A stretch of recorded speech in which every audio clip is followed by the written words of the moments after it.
Good morning. It's Wednesday, December 31st, New Year's Eve. So I know a lot of people are doing 2025 retrospectives, and I wanted to do one too, but with my own little Kim twist on it. Because when I look back on this year, the thing that I learned the most is resilience and community. This year showed me what resilience looks like up close in the people I love most and the people I admire most dearly. I watched them endure hard things, adapt, keep showing up, and not only stay generous, but somehow open their hearts even further. This year was unsteady at every single turn except for this one thing, a steadfast reminder that no one does any of this alone. So let's move forward. Let's say goodbye to 2025, please. But before we do that, we're going to steal a couple lessons from the year. Unfortunately, in order to do that, we are going to need to look back. I promise not to make it too painful. After all, this is not a show about the news that broke, but about the way that we held. And now, 2025, the retrospective thing. It's going to be way smoother next year, I promise.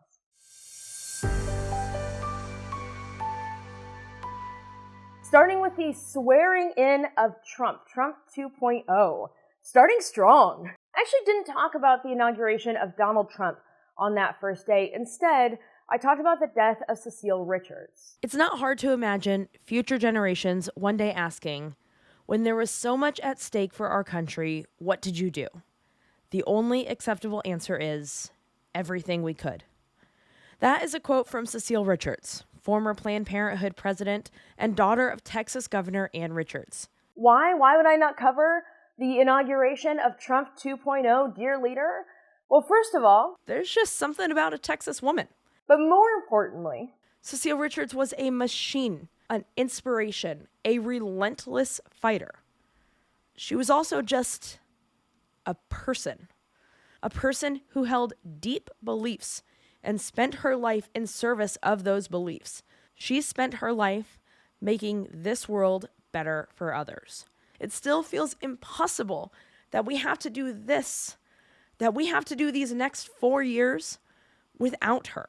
And look, that guy from that inauguration, he's going to take up a lot of oxygen for the next 4 years. He is going to be selfish and he's going to be dangerous. He is going to be a threat to the people we love and a country we hold dear. But he does not get everything. These words are not for him. These words are a reminder that we are here in this moment and we are called to do something so much bigger than we ever could have imagined. It's 11 months later. Every day is a new atrocity, and in no way am I trying to make any of that smaller. It is a new, horrible headline every single day. But democracy did not end on January 20th, 2025. His poll numbers continue to go down. Our voices, our pushback, only continues to get stronger. We only continue to get louder. That was the beginning of Trump 2.0. But it was also the beginning of us. In June, I'm not going in any type of order other than, hey, I'm talking about this now. Los Angeles saw the first round of ICE raids and then National Guard troop takeover that would soon pop up all over the country. On Saturday, there were rumors that ICE agents were going to a Home Depot in Paramount, which is a small city south of downtown. Protesters headed there, and there were several clashes between protesters and law enforcement. It became the start of some pretty high tensions. And let's be super clear now about what happened next. Yes, there were clashes between law enforcement and protesters. LAPD had it under control. Without being asked, Trump authorized 2,000 National Guard troops to be sent to Los Angeles. On Saturday, he also thanked the National Guard for quelling the chaos in Los Angeles. When he wrote that, the National Guard hadn't even gotten to Los Angeles yet. The National Guard got to Los Angeles Sunday morning. You'll be shocked to hear they didn't have much to do because these are protests, not riots. And while there's been a marked escalation of deportations all around this country, this specific pattern of ICE followed by the National Guard troops was also deployed in Chicago, in Portland, and in D.C. after the carjacking or attempted carjacking of someone who voluntarily goes by the name Big Balls. Troops were sent to D.C. to try and clean up the city that, just like in all the rest of these cities, was already seeing a downturn in crime. But court after court continued to tell the administration that this is actually not allowed. The executive order that called up the National Guard used a law called Title 10 U.S. Code Section 12406, which I'm sure you're familiar with, but just in case you don't remember it, it deals with the role that the National Guard plays in federal service.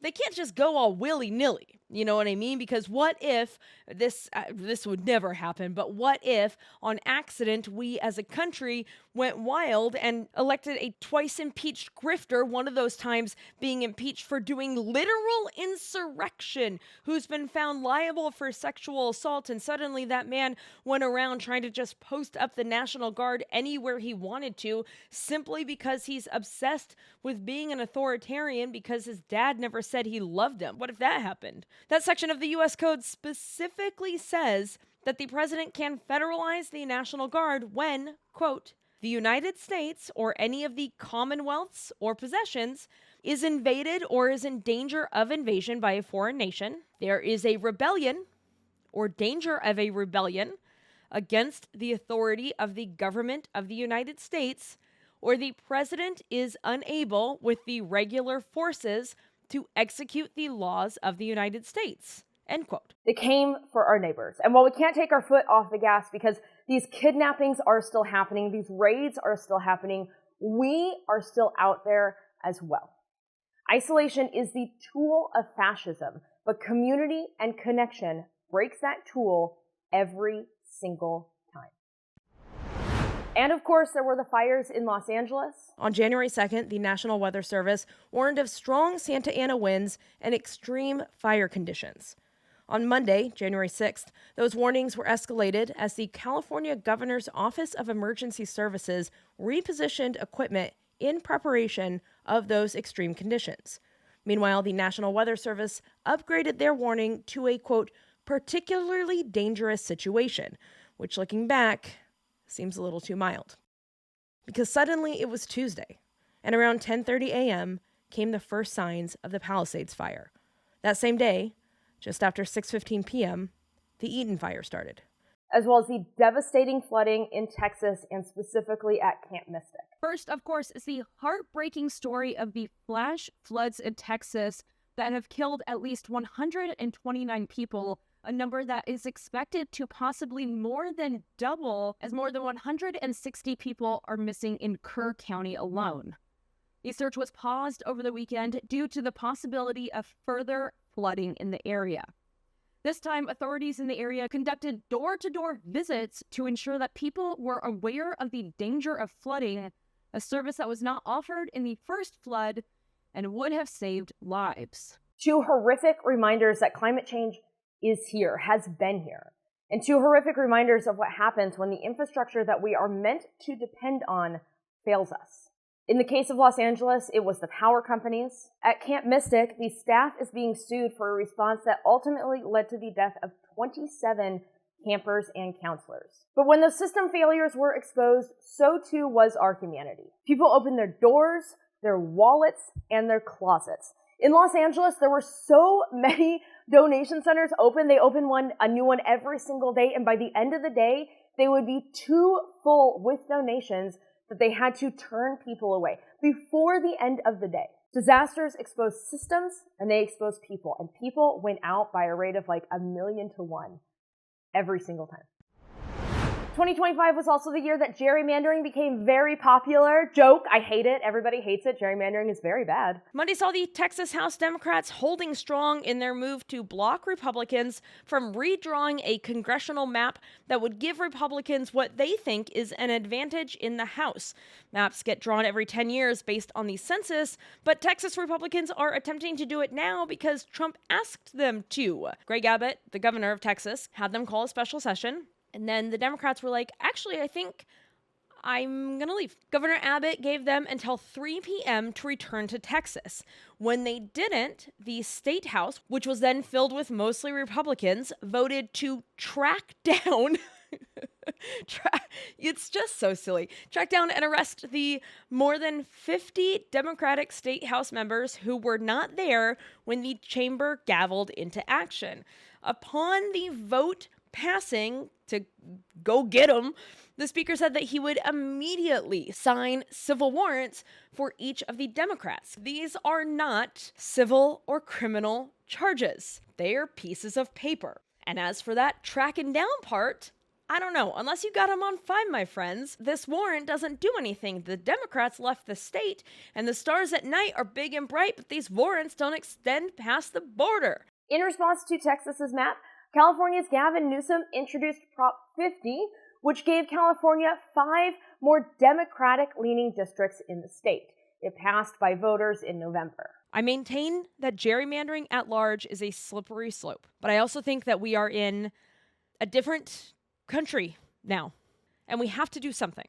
This is a completely different tone. I will admit, I'm a new person now. I think now, looking at the fact that there are very clear parameters here, we are very clearly not going to keep this forever. I think this is the right thing to do. Look, here's the thing. Texas, they could have gotten away with what they did, but this proved 2 inarguable truths. 1, transparency changed the game.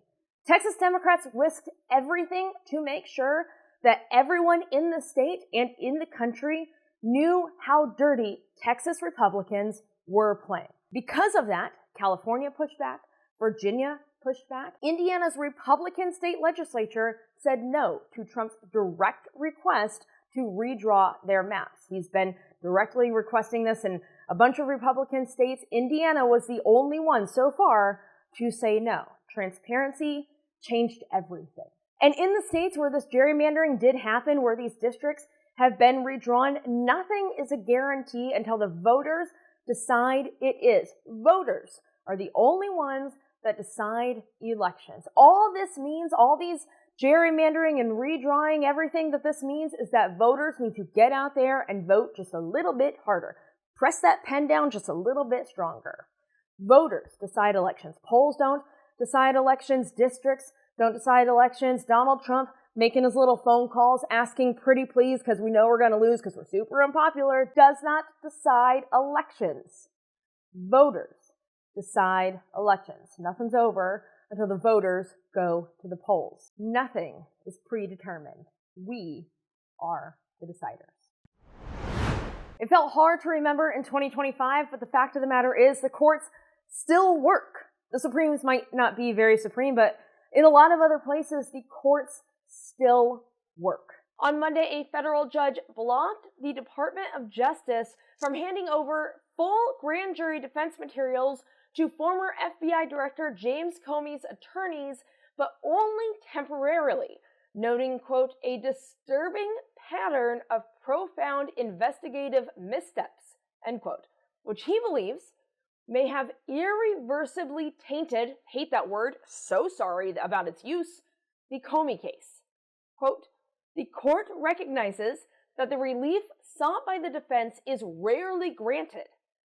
However, the record points to a disturbing pattern of profound investigative missteps that led an FBI agent and a prosecutor to potentially undermine the integrity of the grand jury proceeding, end quote. When the Trump administration attempted to federalize the National Guard in other states, the courts stepped in. They stopped or at least delayed extreme gerrymandering in states. That delay matters. They refused to allow the political games against James Comey, Tish James, and Jack Smith to continue. Those rulings matter. I know it doesn't always feel like it, but the courts still work.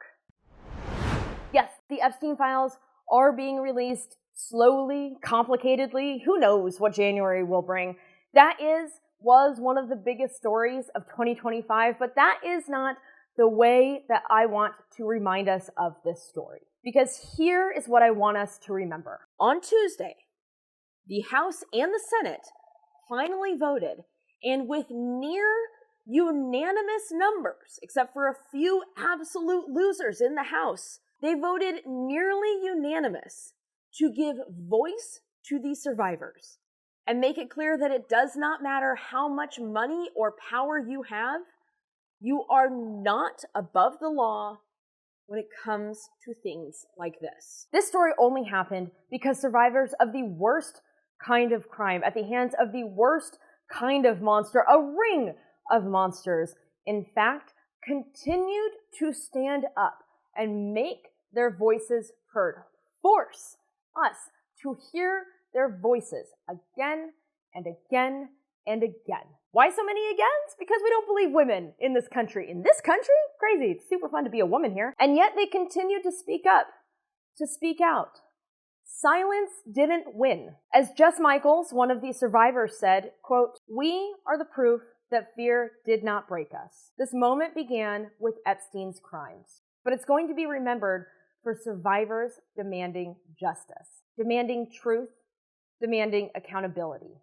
Justice didn't arrive neatly, and being heard isn't everything, but it's not nothing. Survivors will not be erased in this story." As we continue on in a post-Roe world, state ballot measures and state court rulings upheld the right to choose. Not only that, but while the big beautiful bill, still tragically called that, attempted to spend money to cut funding to Planned Parenthood, they were willing to pay to defund Planned Parenthood. And I don't know if you know this, but I did the math on it, and it would have led to an additional 3,440 deaths just in that 1 year. This has now been blocked because the language of the law makes it clear that although the bill was only supposed to defund certain organizations if they provide abortions, the language and the structure was very clearly built to affect every member of Planned Parenthood Federation of America, whether they were named or not. And that then turned this into something called a Bill of Attainder, which is an act of Congress that wrongly seeks to inflict punishment without a trial. Wisconsin struck down an 1849 abortion ban. We lost nationwide protections, but we did not lose everything. And on transgender rights, judges stepped in there as well. Montana judges stepped in to put a stop on a ban on trans youth care, and a California federal judge stepped in to protect trans youth from being forced to out themselves and protect their right to privacy. To be clear, I'm not saying everything is magically okay now. It is not. We are far from that. This is an administration that is choosing every single day to make life harder for people, to remove bodily autonomy. It just lacks the imagination to understand that people might live a life different from their own, and so instead it works actively to make life harder for these people. But there are places, sometimes whole states, sometimes singular judges that are still out there that are working to keep care in place. That resistance matters. Sometimes just knowing it's out there can save a life. In a year where power felt like it was increasingly tilted towards corporations, collective action still shaped outcomes. A federal judge has blocked the Department of Health and Human Services from their plan to lay off about 10,000 employees, as well as reorganize how the rest of the department does its work, moving most to a new department that Secretary of Health and Human Services RFK Jr. wants to call the Administration for a Healthy America.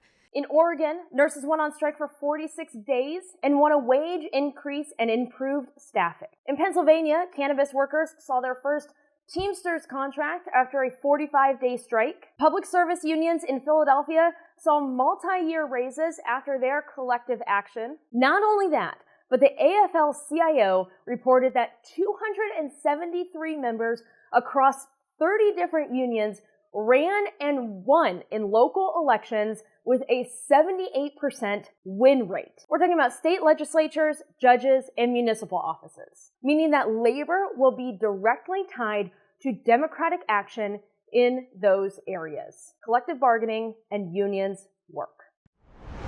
With a million stories breaking at every single second, it is very possible that the media is going to miss things. I am but a Kim. It probably happened to me a lot, but it is the flattening of stories where we really run into a problem. Venezuela is a great example, in a bad way, is a bummer of an example of that happening. Last month, Trump authorized the CIA to operate in the country.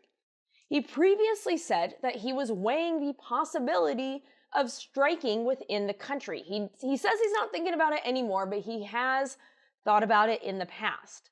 He's hitting boats in the Caribbean that he claims are trafficking drugs. And he's hitting these boats left and right, killing at least 76 people and offering zero evidence that they are, in fact, drug traffickers. Meanwhile, here in America, Trump has increased Venezuelan deportations.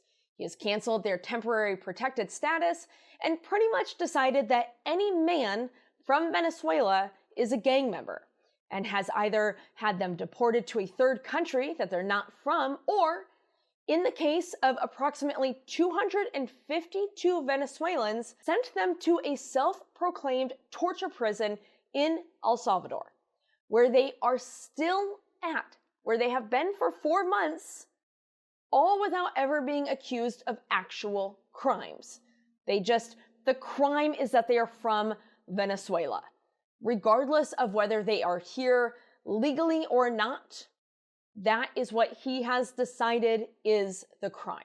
There are still hundreds of Venezuelans stuck in that torture prison in El Salvador. Just a couple weeks ago, CBS News tried to run a whole expose about it, and they were shut down because of the Trump administration. Venezuela is real. It is not a metaphor or a punchline.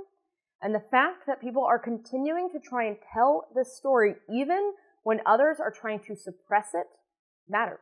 We can handle complexity. In fact, we deserve it.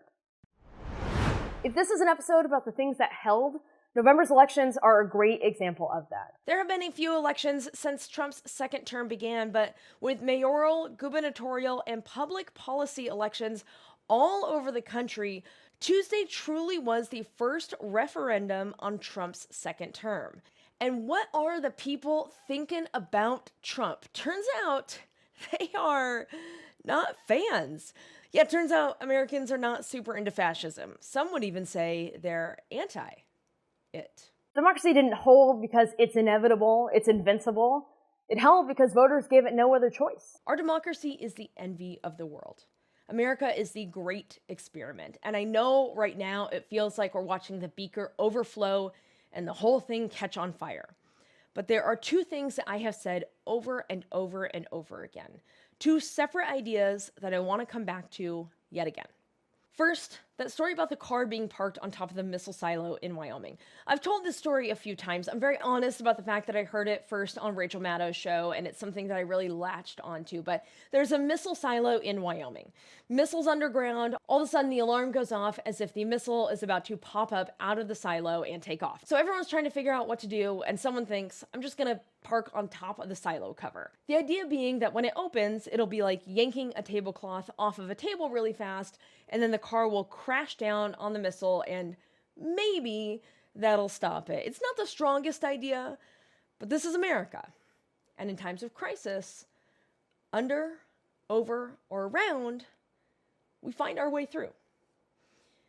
We are in the middle of a hostile government takeover. Literally, in some places. The worst kind of person, one who chooses to be cruel and vindictive, who stands against everything that this country is meant to stand for, is our president. But he is not forever. This moment is not forever. Under, over, or around. A car over a missile silo.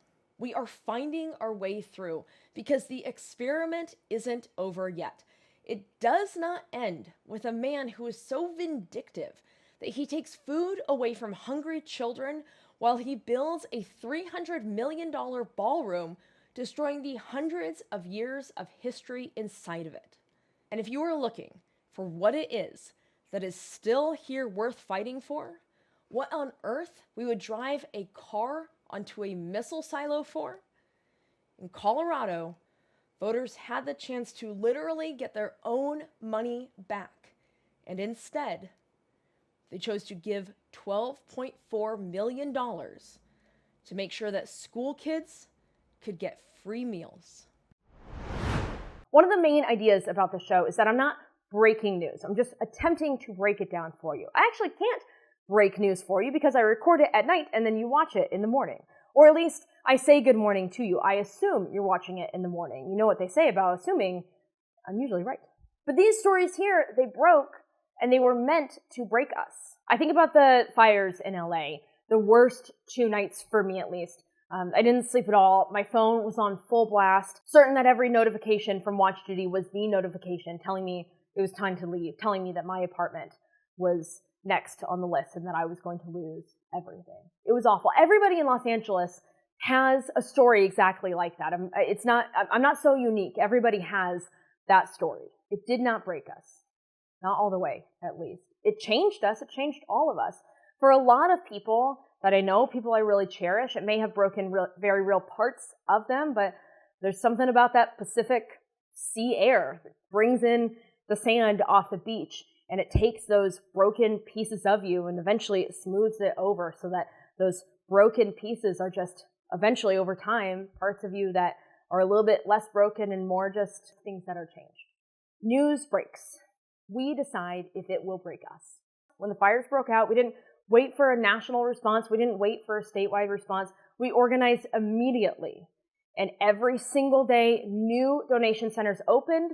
And by the end of the day, those brand new donation centers were full immediately, full to max capacity. 4 million people just tripping over ourselves, trying to help each other. 4 million people, half of them already in need, still tripping over each other to help somebody else. And maybe it is that special kind of sadness, that tragic set of charms, but if 2025 taught me anything, it's that you can find the bad pretty easily, but you can find the good just as easily. Just gotta know where to look. This is an episode about the news that broke, but not the things that broke. It's an episode about the things that held. Sometimes by the skin of our dang teeth, but they still held. You are allowed to think anything you want about 2025, but if the year took from us, then we get to take from it as well. Take all the love lessons and those really loud, felt like it came from your toes and just bubbled up out of nowhere laughs, put them in your pocket or a little jar, and let's get out of here. Take only the good into 2026. Because we don't know what 2026 is going to be. But since that's true, since it can be anything, how about, just until we know for sure, we just let it be good. And because of that, because anything can be anything, and all the goods can be good, but they can try as hard as they want, but they cannot be as good as you, I'm proud of you.